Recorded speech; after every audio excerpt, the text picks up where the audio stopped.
अस्सलाम वालेकुम व्यूअर्स, आज हम 10 मिनट में तैयार होने वाला मज़ेदार सूजी का हलवा तैयार कर रहे हैं। अगर आपको मेरी वीडियो अच्छी लगे तो प्लीज़ चैनल को सब्सक्राइब, वीडियो को लाइक और शेयर ज़रूर कीजिएगा और प्लीज़ वीडियो को लास्ट तक ज़रूर दिखिएगा। तो आइए रेसिपी स्टार्ट करते हैं। उसमें 2 चम्मच देसी घी डाल दें। अब ये कप मैंने ले लिया है पैमाइश के लिए, इसमें से ही हमने 2 चम्मच लेना है और ये देसी घी इसके अंदर डाल दें।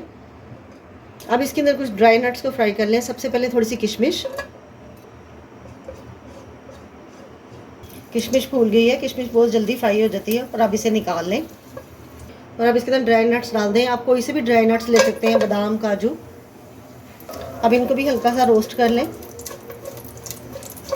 अब ये ड्राई नट्स भी रोस्ट हो गए हैं, इनको भी निकाल लें। और अब ये घी जो हमने पैमाइश किया हुआ है, ये सारा घी इसमें डाल दें।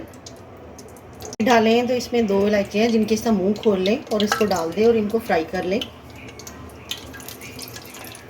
जब इलायची की इसमें खुशबू आने लगे तो इसमें 1 कप ही सूजी, ये सूजी ब्रीक वाली है, वो इसमें डाल दें और सूजी को इसके अंदर अच्छे तरीके से भून लें।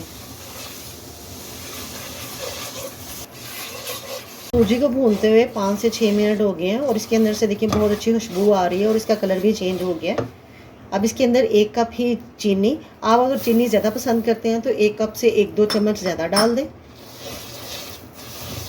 बस चीनी को इसके अंदर मिक्स करें और 3 कप ही पानी, जिस कप से मैंने ये लिए हैं उसी कप से ही ये 3 कप पानी इस तरीके से मिक्स कर दें। 1 पिंच के करीब food colour, orange food colour, वो डाल दें और अब इसका फ्लेम थोड़ा सा मीडियम कर दें। पहले मैंने लो फ्लेम पर इसको भूनना था और अब इसका फ्लेम थोड़ा सा मीडियम कर दें। अब इसके अंदर बॉयल आना शुरू हो जाए तो इसे कवर कर दें। लो फ्लेम पर 3 से 4 मिनट के लिए कुक करें। इनके बाद इसे मिक्स करें।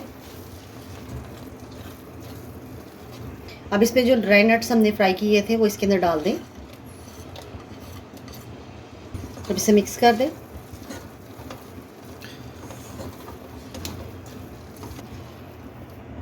अगर आपको मेरी वीडियो अच्छी लगी तो प्लीज़ चैनल को सब्सक्राइब, वीडियो को लाइक और शेयर जरूर कीजिएगा। और इस तरह हमारा दानेदार सूजी का हलवा सर्व के लिए रेडी है। अपना ढेर सारा ख्याल रखिएगा और मुझे दुआ में याद रखिएगा। अल्लाह हाफिज़।